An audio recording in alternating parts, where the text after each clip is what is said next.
Bom dia, pessoal. Vamos dar início então à nossa aula de hoje, né? A nossa 12ª aula síncrona, hoje com o tema desenvolvimento intelectual e outros fatores de desenvolvimento na teoria de Jean Piaget, utilizando aqui o capítulo segundo do texto do professor Wadsworth. A gente vai começar aqui então com conteúdo, função e estrutura, tá? Disciplina Psicologia do Desenvolvimento, tá? Teorias da aprendizagem e do curso de Pedagogia do IFES Vila Velha.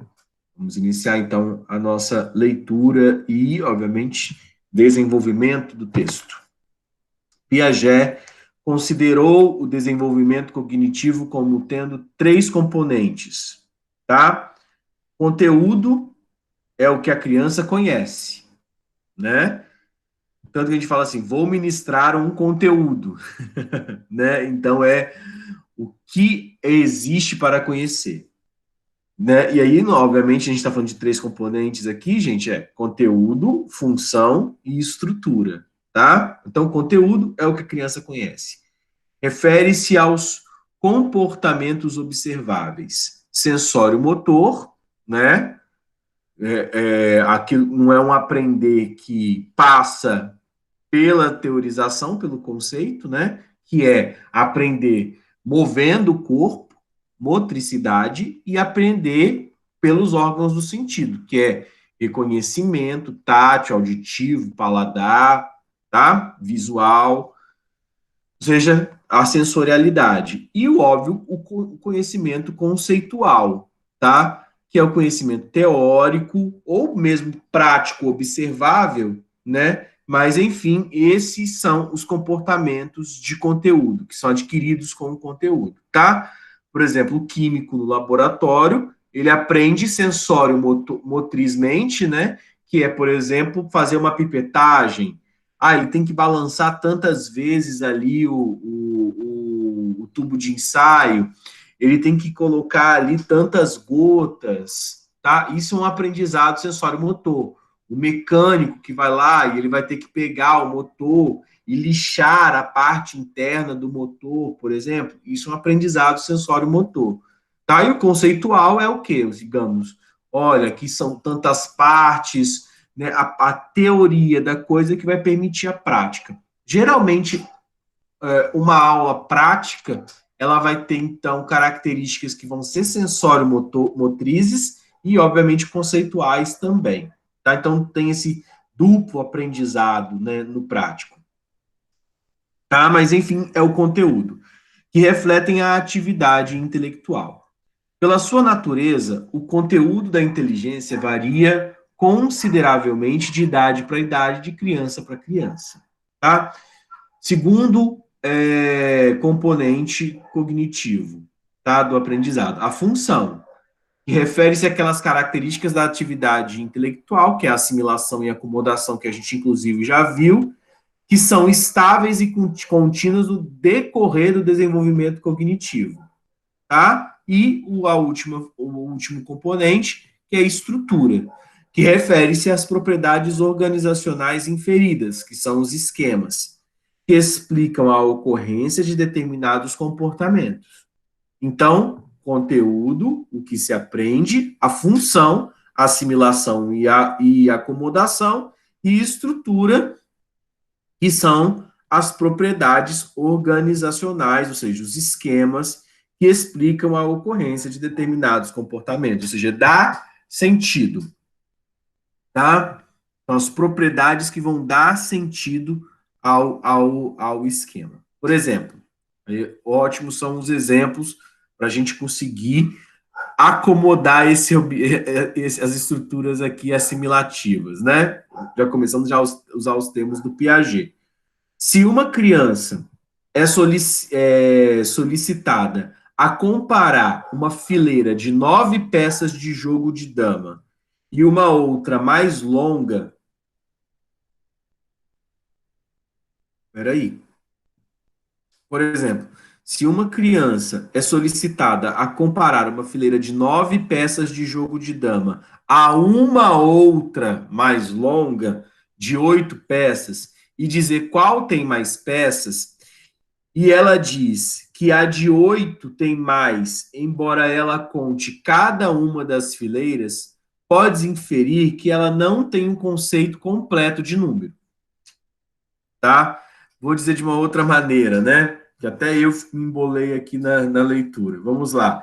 Eu tenho uma fileira de 8 peças e uma outra fileira de 9 peças. E ela contando um por um. 1, 2, 3, 4, 5, 6, 7, 8, 9. E ela ainda percebendo que a de nove teria menos que a de 8, talvez porque as peças de dama estão mais espaçadas, porque a gente consegue fazer com que 8 peças fique uma fileira, uma cobrinha mais comprida do que uma com 9. Só pegar a fileira com 9 peças e deixá-la mais espremidinha, né? As peças mais juntinhas. Se ela achar que a de 8, porque está espaçado, tem mais do que a de 9, porque está juntinho, ela está vendo só a fileira maior, né? E ela dizer, então, que tem mais peças na fileira que, obviamente, está mais comprida, ela não tem a noção de número. Ela tem a noção de curto e longo, mas ela não tem a noção de número. Porque, por mais que a fileira com 9 peças esteja mais curta, ela tem uma peça a mais. E essa noção, então, o conceito complexo é um conceito matemático de número. Isso sugere que ela não tem um conceito de número plenamente desenvolvido. Ao confrontar um problema que colocou a percepção contra a razão, sua escolha baseou-se na percepção e não na contagem. Eventualmente, a razão pode prevalecer, mas só depois de as estruturas determinantes terem se desenvolvido. Então, uma hora, a razão se sobrepõe à percepção. É um aprendizado teórico completo com todas as estruturas. Essas mudanças nas estruturas são um aspecto importante no desenvolvimento intelectual. Flavel escreve: interpostas entre a função e o conteúdo, Piaget postula a existência de estruturas cognitivas inseridas entre a função e o conteúdo. A estrutura, do mesmo modo que o conteúdo, e diferentemente da função, muda com a idade. E estas mudanças do desenvolvimento constituem o maior objeto de estudo para Piaget. O que são estruturas no sistema de Piaget? Elas são as propriedades organizacionais da inteligência, dos esquemas, organizações essas criadas através da função e inferidas do conteúdo do comportamento, cuja natureza elas determinam. Então, o que Piaget está preocupado? Não com o que se ensina. Não se trata do conteúdo. Não se trata daquilo que vai ser o tema das aulas. Piaget, então, não está com uma preocupação propriamente pedagógica, porque o conteúdo é uma preocupação do currículo e da pedagogia.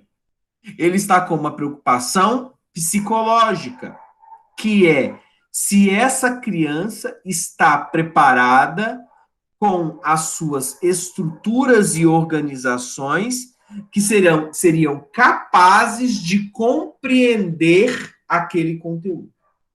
Tá? Por isso é diferente pensar o seguinte: nós não estamos falando que um conteúdo é fácil ou difícil. Um conteúdo se torna fácil ou difícil dependendo da capacidade assimilativa e acomodativa daquela estrutura. Ou seja, se a criança ela possui condições de aprender aquilo naquele determinado momento ou com aquela determinada idade, ou, para além da idade, se ela é capaz de compreender aquilo através da sua organização lógica, do seu amadurecimento mental naquele momento. Percebem? Às vezes a gente tem a mania ou enfim, não é mau hábito, né? Mas enfim, o erro de achar que difícil ou fácil é o conteúdo. Difícil e fácil pode ser difícil para alguns e fácil para outros. De acordo com duas características. Uma, como aconteceu esse processo assimilativo acomodativo, ou seja, que a gente está falando da função, né? Como foi organizada a sala de aula, dados exemplos, o ato pedagógico, como é que foi organizado esse ato pedagógico. E, obviamente, uma coisa que é muito mais intrínseca à pessoa do aprendente, do aprendiz, no caso, que é se ele já conseguiu competências e habilidades anteriores que lhe dão condições de assimilar e acomodar aquele conteúdo. Percebem? E isso tudo está dentro da nossa prática educacional, né? Não adianta só você ter um conteúdo curricular bem escolhido. Vamos ensinar este conteúdo aqui, que, sei lá, são estados da matéria, né? Gasoso, líquido, sólido, e aí, beleza. Tem que ensinar isso. Aí, de repente, eu vou e pego um bom material para as crianças assimilarem. Vocês estão pensando na função do aprender, né? Tem um conteúdo, tem a função. E aí, o ato pedagógico. Eu preparei uma aula, eu fiz um bom planejamento, eu tenho uma boa didática, eu peguei um cubo de gelo para os meninos pegarem a mão, vou mostrar a transformação ali na aula. Então, eu tenho as funções, eu estou pensando nas funções, como é que elas vão ser assimiladas, como é que elas vão ser acomodadas para o aluno, dando condições para ele fazer isso.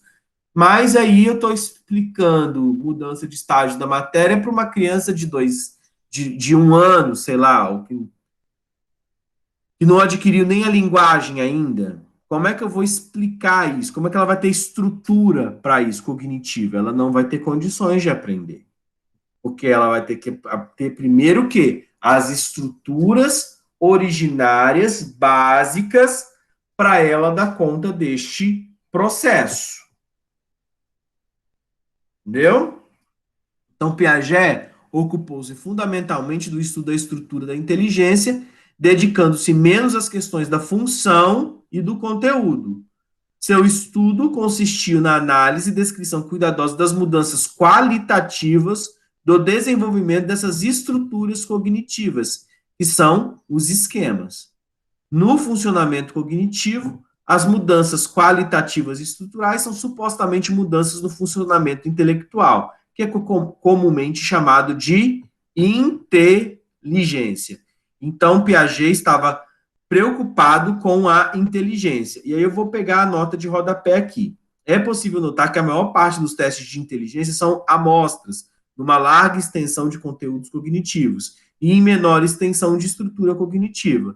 De modo geral, eles são medidas quantitativas e não qualitativas. E para uma avaliação correta do desenvolvimento, as concepções de Piaget sugerem que os testes de inteligência podem medir a estrutura cognitiva tão bem quanto o conteúdo. Então, o que é? Inteligência não é, gente, para Piaget, a quantidade de coisas que uma pessoa sabe. Se ela sabe a diferença entre meridianos e paralelos na geografia, se ela sabe as capitais dos estados brasileiros, se ela sabe, né, cinemática, que é a física, né, do movimento, né, ela sabe o quê?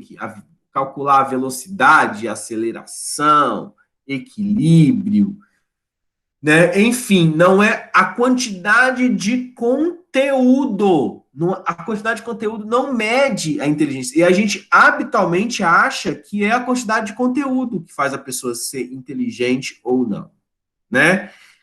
Para Piaget, então, a inteligência é a qualidade das estruturas e não os conteúdos quantitativamente constituídos. O que é a qualidade? É a capacidade, né? É a possibilidade daquela criança, então, entender alguma coisa, tá? Então, vamos dizer, não é, talvez tenha uma criança que está passando pela estrutura, a função do aprender, né, há muito mais tempo e conseguiu, então, ela sabe todas as capitais, ela sabe todo, sabe cinemática, sabe mecânica básica, né? Sabe ali a aritmética, contar bem, já lê muitas palavras, já constrói frases com cinco palavras, porque isso é medido também, tá, gente?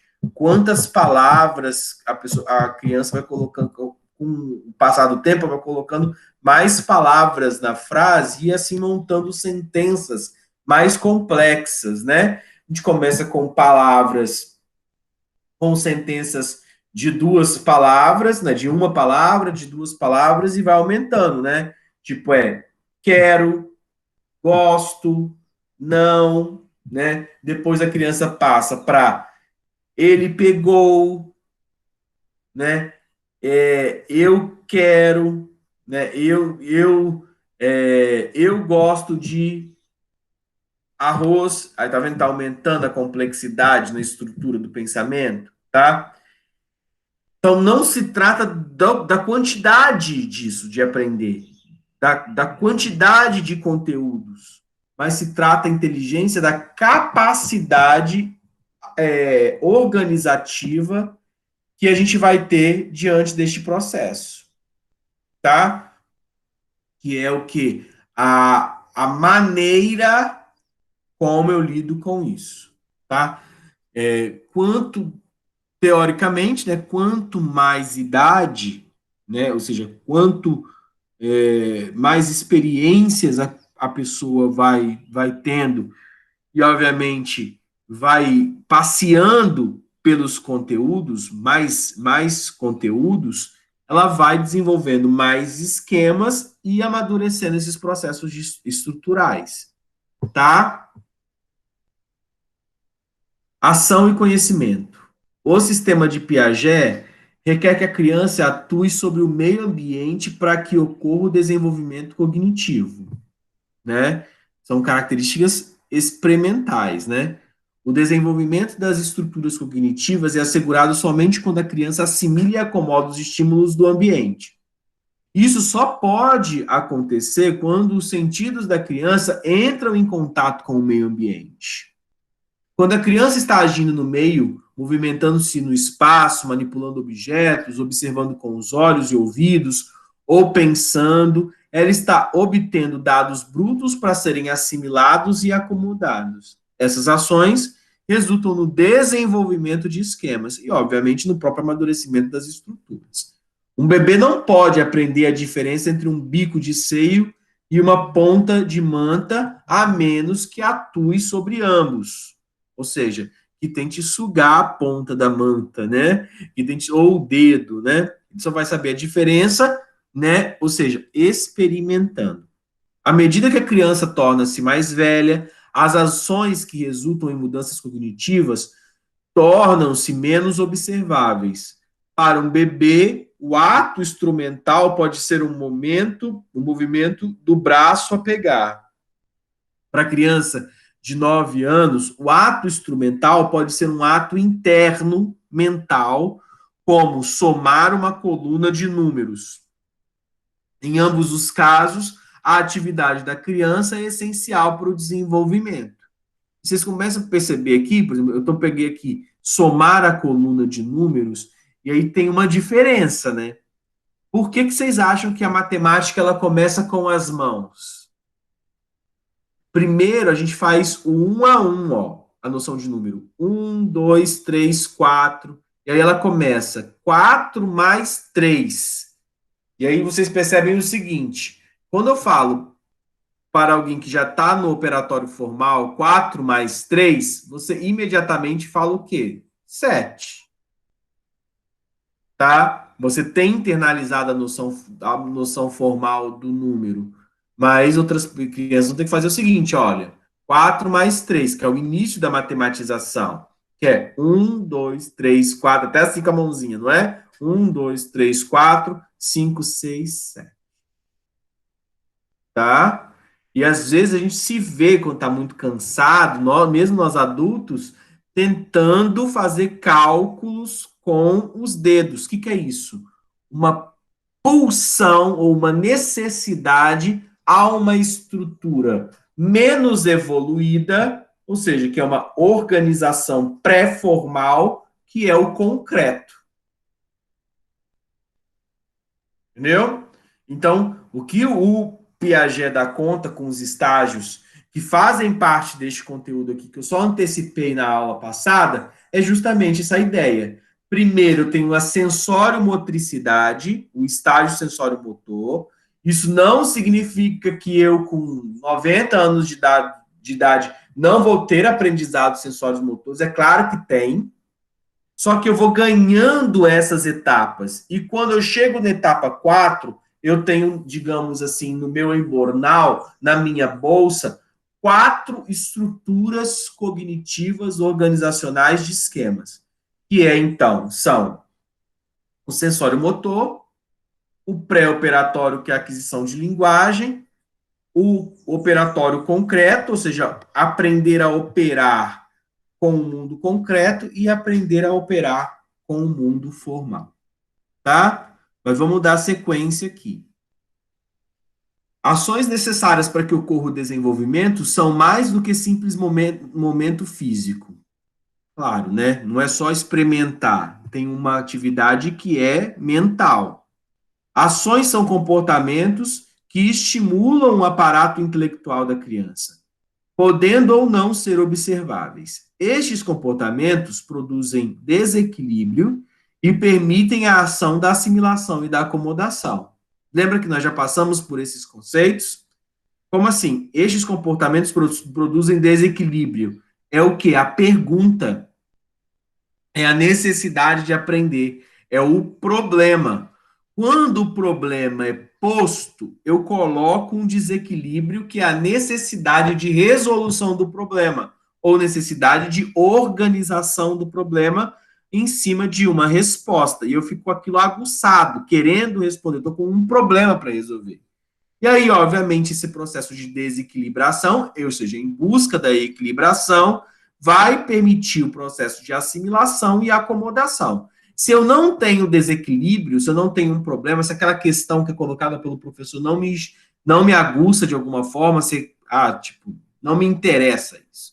Aí você não está aberto para assimilar e acomodar. Então, inclusive, a função pedagógica, ou seja, o ato de ensinar, as ensinagens, né? A gente fala de teorias do aprender e vão ter teorias de ensinar, né? Teorias da aprendizagem a nível psicológico e teorias e metodologias do ensino, né? Então, métodos de ensino, teorias de ensino. Como fazer, e aí pensando no construtivismo, né? Seria as funções do ensino, como fazer com que esta pessoa esteja aberta para aprender, tá? E aí tudo, essa relação entre o aprender e o ensinar é uma relação didática. Percebem que tudo faz sentido, que as coisas estão, inclusive as disciplinas de vocês, se vocês olharem todas as disciplinas, elas fazem um caminho, né? Então, você já entendendo comigo aqui como é que funciona o processo de desenvolvimento da criança, você vai, como docente, como professor, vai começar a se perguntar o seguinte: essa criança, ela tem condições de aprender isso? Tem. Porque ela já passou por séries anteriores, por experiências anteriores, e ela já sabe fazer isso, isso, isso, isso. Beleza? Sabe fazer? Sabe. Então, ela está pronta para fazer isso, isso, isso, outro. A escola é organizada assim, né? Aí o que você pega? Então, se tem que ensinar e aprender, tem que ensinar e aprender alguma coisa. O que é o que vai ensinar e aprender? O currículo, o conteúdo. Então, o objeto de aprendizagem é o conteúdo. Nos métodos de ensinar, vão estar assim: olha, como que eu vou produzir esse desequilíbrio na criança? Eu vou colocar perguntas no começo da aula, eu vou fazer uma experiência, elas vão ficar, como é que faz isso? Eu vou, entendeu? Como que eu vou fazer? Qual que vai ser a didática? Como que vai ser o ato pedagógico? Se eu consigo produzir desequilíbrio, que é a pergunta, o interesse, o estímulo, o desejo, aí a criança está aberta para assimilar. Não só a criança, adulto também. Vocês também são assim. Se você está aí em casa agora, né, praticamente dormindo, talvez você não foi desequilibrada por esse tema dessa aula. Eu teria que pensar de uma outra maneira e falar assim com você: olha só, você quer entender como é que funcionam as coisas, né? Para aqui um pouquinho. Aí se a gente muda a voz, né? A gente vai tentando chamar a atenção para o quê? Para que este processo de assimilação ocorra. E aí você, em ato contínuo na mente, vai começar então a comparar com exemplos e pensar situações que vão acomodar este esquema que você estava inteligentemente preparado para aprender. Percebem? E aí o que acontece? Será que vocês são inteligentes para aprender Piaget? É essa que talvez fosse a pergunta. Será que vocês estão preparados para aprender Piaget? Estão, tá? Estão, porque já passaram por psicologia da educação antes, porque já pensaram outras coisas no primeiro e no segundo período, porque tiveram um bom ensino médio, porque vocês leram o texto antes. Isso tudo são condições de inteligência, né? Se a pessoa não se prepara, se a pessoa simplesmente. Aí você fala assim, Ih, não é tão inteligente. Então, a inteligência é um processo de desenvolvimento de competências e habilidades, ora estruturais, ora de esquemas, de um processo de uma organização que vai se colocar num ato, numa função pedagógica de aprender, de assimilar e acomodar diante de um determinado conteúdo. Tá? Isso aqui é fundamental, ok? Vamos lá. Ações físicas e mentais sobre o meio são uma condição necessária, né, mas não suficiente para o desenvolvimento cognitivo. Isto é, a experiência sozinha não assegura o desenvolvimento, mas o desenvolvimento não ocorre sem a experiência. Isso é uma outra coisa, né? Você precisa ter experiências para você aprender, mas não, a experiência sozinha não garante que aquilo ali vai ser aprendido, né? Às vezes uma criança tem que colocar o dedo na tomada para tomar choque mais de uma vez. Entendem? Ter a experiência não significa que aprendeu. Agora, para aprender, tem que ter a experiência. Agora, se vai precisar de 2, 3, 4, 5 choques para aprender, aí vai depender de como essa inteligência está estruturada. Percebem? Percebem? E aí a gente está falando que as pessoas não são fadadas a isso, né? Como se fosse uma condenação, né? Ah, ele teve que colocar 5 vezes o dedo para prender ali, então ele é, a gente chamava de burro, né? Que é embotado, pouco inteligente. Não se trata disso. Pelo amor de Deus, não estamos falando aqui de mais ou menos geneticamente constituídos de estrutura de inteligência. Não é isso. Mas se trata justamente de quantas vezes foram necessárias os processos de aprendizagem serem dirigidos em função e em conteúdo para que essa organização estrutural acontecesse. Tá? Para nós hoje, educadores, não importa quantas vezes você vai ter que repetir, ou quantas vezes você vai ter que dar exemplos, né? Não se trata de inteligência a este nível, mas se trata de pensar, né? O que ocorre, quais são as fissuras, quais são as barreiras, pensar quais são os limites, pensar se está faltando estruturas, esquemas mentais anteriores para conseguir superar esse esquema, né? Aí, às vezes, a matemática, inclusive a educação matemática está muito evoluída nesse sentido, que é alguém não consegue passar à frente no seu desenvolvimento matemático porque deixou para trás estruturas organizacionais, mentais, de conteúdo e de funções que vão provocar esse amadurecimento. E aí há um desinteresse, há um não querer olhar para aquilo ali mais. Né? E aí você fala assim, eu tenho dificuldade de aprender matemática. Né? Agora a gente fica pensando como educador, como desenvolver essa inteligência matemática? Como possibilitar o amadurecimento dessas estruturas cognitivas de ordem lógico-matemática, né? Foi provocado esse processo de desequilibração, a pessoa se abriu a assimilar, ou ela estava fechadinha com medo, porque ela sempre fracassou. O fracasso escolar, inclusive, dentro de uma disciplina, ela provoca essa impossibilidade, geralmente, de um amadurecimento dos esquemas mentais relacionados a determinado conteúdo, como a matemática, justamente porque a pessoa vai se traumatizando diante do fracasso. Não consigo, não consigo, não consigo, não consigo. Não são dadas outras possibilidades, às vezes o tempo escolar é falho, né? Às vezes não teve oportunidade de passar por um processo de acomodação suficientemente rico, que é, de fato, entender aquilo. Então, não passou o conteúdo, assimilou, fez a prova, mas não entendeu. Consegue repetir o que estava ali naqueles exercícios resolvidos, e aí passou com 6, passou no limite,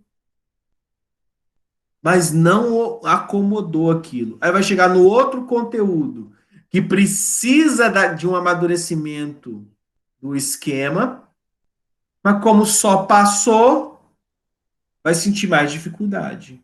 Por quê? Porque não vai conseguir ter efetivo aprendizado. Tá? Por isso que a gente está falando aqui que o conhecimento é construído. Tá? A assimilação e a acomodação também necessárias ao desenvolvimento, são necessárias. A ação é um dos vários determinantes de interagentes do desenvolvimento cognitivo. Então, interagindo, né, o desenvolvimento cognitivo. Para Piaget, todo conhecimento é uma construção resultante das ações da criança. De acordo com Piaget, há 3 tipos de conhecimento: o conhecimento físico, o conhecimento lógico-matemático e o conhecimento social. Por razões diferentes, cada um deles requer as ações da criança. E aí, hoje, a gente já tem teorias que falam que são mais tipos de conhecimento. E aí são mais tipos de inteligência, né? Essas teorias piagetianas já foram desenvolvidas já para mais tipos de conhecimentos, mais perspectivas, mais inteligências, tá? E aí vamos falar sobre esses 3 tipos de conhecimento, né? Primeiro deles, conhecimento físico. E aí nós temos a descoberta. O conhecimento físico é o conhecimento das propriedades físicas de objetos e eventos. Vamos lá? Tamanho, forma, textura, peso e outras. Movimento, equilíbrio, tá? São a física, gente. Física em grego significa natureza. Então é como que se dão as estruturas e as mecânicas que envolvem o mundo, né? Os fenômenos de calor, de transferência de calor, os fenômenos ópticos, os fenômenos, enfim, a luz, a chuva, a queda livre, ou seja, a gravidade. Então, mas basicamente tamanho, forma, textura, peso e tudo o que acontece entre as interações entre os corpos no universo. Uma criança adquire conhecimento físico sobre um objeto manipulando, agindo sobre ele, com seus sentidos. Por exemplo, uma criança pequena que está brincando com areia pode derramar areia de uma vasilha a outra, senti-la com as mãos, colocá-la na boca. Através das ações como essas, as crianças descobrem, porque o mundo físico, a natureza, ela é descoberta, e constroem o conhecimento de areia. Experiências ativas são assimiladas aos esquemas. Na aquisição de conhecimento físico, os objetos em si, por exemplo, a areia, dizem à criança o que pode e o que não pode ser feito com eles. Feedback ou reforço é produzido pelos próprios objetos. Uma criança não pode construir um esquema exato de areia a menos que brinque com a areia. Por isso que na escola tem que ter parquinho, tá? Um perfeito conhecimento dos objetos não pode ser adquirido diretamente de leitura, de observação de imagens ou de ouvir o que as pessoas dizem. Estas são todas formas simbólicas de representação, mas somente as ações sobre os objetos é que permitem este conhecimento.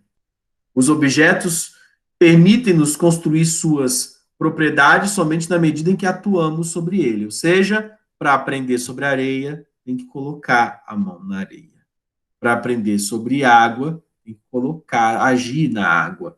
E assim sucessivamente. Não adianta só falar teoricamente, porque não vai haver, para Piaget, efetivo aprendizado. Conhecimento lógico-matemático, e aí então a gente sai do mundo da descoberta para o mundo da invenção. O conhecimento lógico-matemático é o conhecimento construído a partir do pensar sobre as experiências com objetos e eventos. Assim como acontece com o conhecimento físico, o conhecimento lógico-matemático só pode se desenvolver se a criança agir física e mentalmente sobre os objetos. Mas são diferentes os respectivos papéis das ações e dos objetos na construção do conhecimento lógico-matemático. A criança inventa o conhecimento lógico-matemático. Ele não é inerente ao objeto, como é o caso do conhecimento físico, mas ele é construído a partir das ações da criança sobre os objetos. Eles servem apenas como meio para permitir que a construção ocorra. E aí, no ensino infantil aí para essa invenção, a gente tem materiais como o material dourado, né? A gente pega ali, então, a gente pode sair dele, mas são os cubos, são os palitos, são os quantificáveis, elementos quantificáveis, que podem ser até tampinhas, tá? Que é justamente a possibilidade de aprender a interagir lógico-matematicamente sobre esses objetos, que vão ser contados, que vão ser medidos, que vão ser metrificados, ou seja, vão se tornar quantificáveis e inventados a partir de uma lógica matemática. Os conceitos de número são exemplos de conceitos lógicos matemáticos. Nós observamos as situações em que as crianças brincam com um conjunto de objetos, por exemplo. Uma menina pequena que pode estar brincando com um conjunto de 11 moedas. Ela coloca essas moedas em fileiras e conta a 11 moedas. Elas colocam em um círculo e conta novamente a 11 moedas. A criança empilha as moedas e conta novamente 11 moedas. A criança coloca as moedas em uma caixa e empilha-as, retira da caixa contadas e assim totaliza 11 moedas. Através de muitas experiências ativas como essas, as crianças constroem eventualmente o conceito ou o princípio de número de objetos em um conjunto que permanece o mesmo, independente do arranjo dos seus elementos. Se vai ser comprido, se vai ser numa pizza, se vai ser em círculo, se vai ser... Não importa, são 11 moedas. É um princípio conservativo. A soma é independente da ordem. Essa é uma regra construída ou inventada, um exemplo de conhecimento lógico-matemático. que é o nosso exemplo no início da aula. Se eu coloco mais espremidas ou mais afastadas, eu tenho 11 moedas e coloco as 11 bem compridas, formando, né, uma fileira longa, e outras 11 moedas numa fileira curta, a criança tem que saber se eu pergunto, né, existem 11 moedas nas duas situações, e aí você vai perceber que existem nas duas situações 11 moedas. No desenvolvimento desse tipo de conhecimento, o crucial não é a natureza, então, dos objetos, mas é justamente, unicamente, os grupos de objetos para a criança manipular. Tá? O conceito que a menina estava desenvolvendo no exemplo acima, então, poderia ter sido facilmente desenvolvido com o uso de papéis, lápis de cor, potes, panelas ou flores. À medida que as experiências são repetidas com diferentes arranjos e com diferentes materiais, esses conceitos vão se tornando cada vez mais refinados, mais elaborados, mais apurados, tá? Assim como conhecimento físico, conhecimento lógico-matemático não é adquirido diretamente da leitura ou do relato de alguém. Ela precisa experimentar. Ele é construído a partir das ações sobre os objetos. Tá bom? O terceiro conhecimento, o conhecimento social, que é o conhecimento sobre o qual os grupos sociais ou culturais chegam a um acordo por convenção. São as regras, as leis, a moral, os valores éticos, tanto que há uma teoria do desenvolvimento moral em Piaget, tá? Que é justamente conhecimento de regras, de pode, não pode, tá? Esse tipo de conhecimento, tá? Se organizam, se originam, desculpa, na cultura e podem ser diferentes de um grupo para outro. O conhecimento social não pode ser extraído das ações sobre os objetos, como acontece com o conhecimento físico e o conhecimento lógico-matemático. O conhecimento social é construído pela criança a partir de suas ações com interações com outras pessoas. À medida que as crianças interagem uma com as outras e com os adultos, elas encontram as oportunidades para a construção do conhecimento social. O brincar é fundamental para o desenvolvimento do conhecimento social, tá? O pique, o esconder-se, o encontrar, na verdade, ali, para mais do que o divertimento da brincadeira, você tem o quê? O reconhecimento das regras e a interação com as regras. Será que o último, no pique se esconde, salva todos?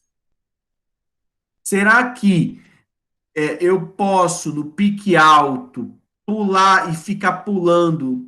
Ou vai ter quantas regras? Não vai poder subir e descer quantas vezes? Ah, você não seguiu a regra. Entendeu? Tudo isso é o quê? Ah, você está mentindo. E aí o quê? As disputas, né, por quem vai comer mais, quem comeu menos, quem brincou mais 5 minutos, mais 10 minutos, qual tem que chegar em casa a tal horário, tem que obedecer isso, não pode responder, são todas particularidades do desenvolvimento do conjunto de regras que é o desenvolvimento social. Tá? Após vou pular aqui. Uma criança é mais dependente da experiência física e sensória nos primeiros anos de vida, quando ela ainda não possui o poder da representação simbólica, que é o desenvolvimento da linguagem. Com o passar do tempo e com o desenvolvimento da linguagem, ela vai se tornando mais independente. Após os 2 primeiros anos em diante, a criança torna-se incrivelmente capaz, que é o movimento pré-operatório, capaz de representar as ações na mente.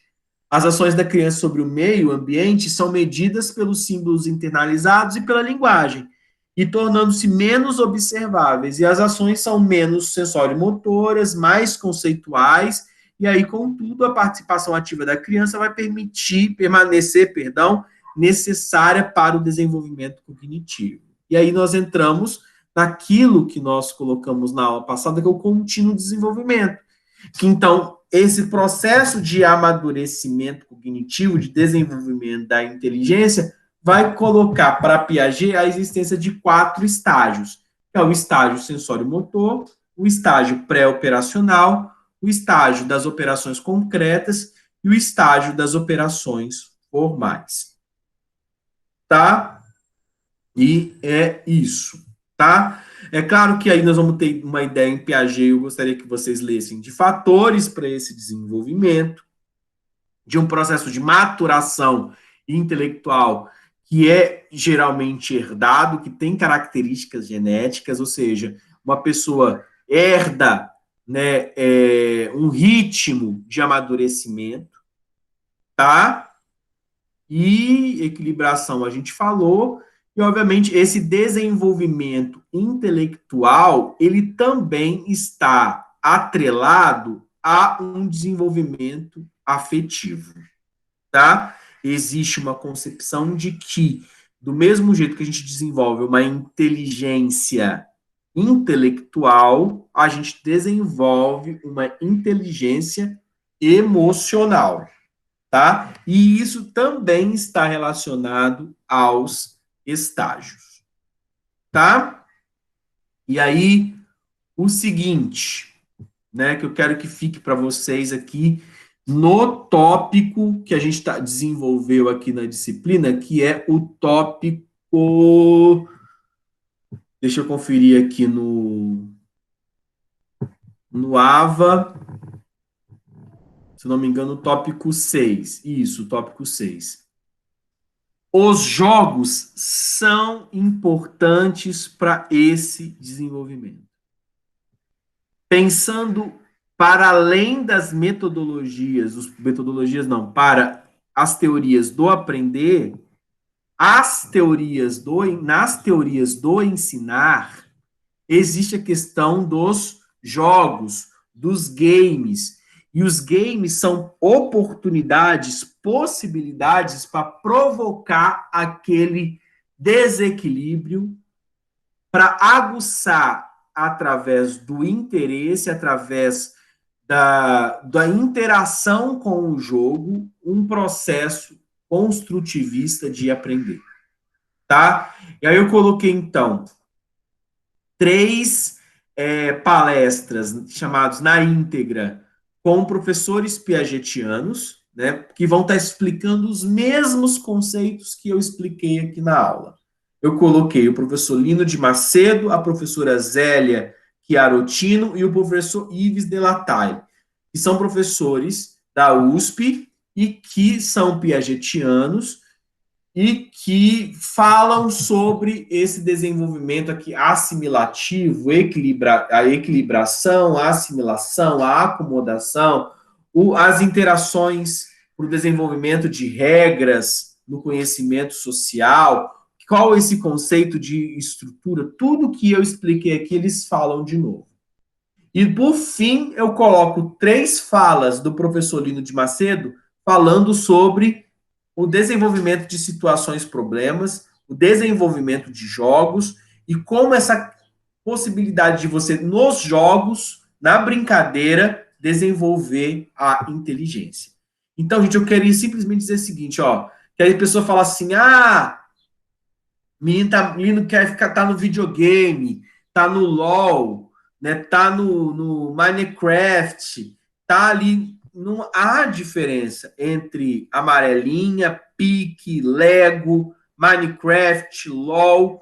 Tudo são possibilidades de aprender e de desenvolver capacidades, ou seja, habilidades e competências, de desenvolver a inteligência, de desenvolver questões e que podem ser usadas no mecanismo do aprendizado. Tá? São importantes ferramentas, porque elas provocam desequilibração e aguçam o interesse por resolver um problema. Então, seria para o construtivismo muito mais fácil você ensinar, né, quando você coloca uma situação, um problema que tem que ser resolvido. tá? E é isso. Terminamos assim o tópico sobre Piaget. Eu acho que, inclusive, a gente poderia, se sobrar mais um tempo, falar mais alguma coisa, porque isso é muito bacana, né?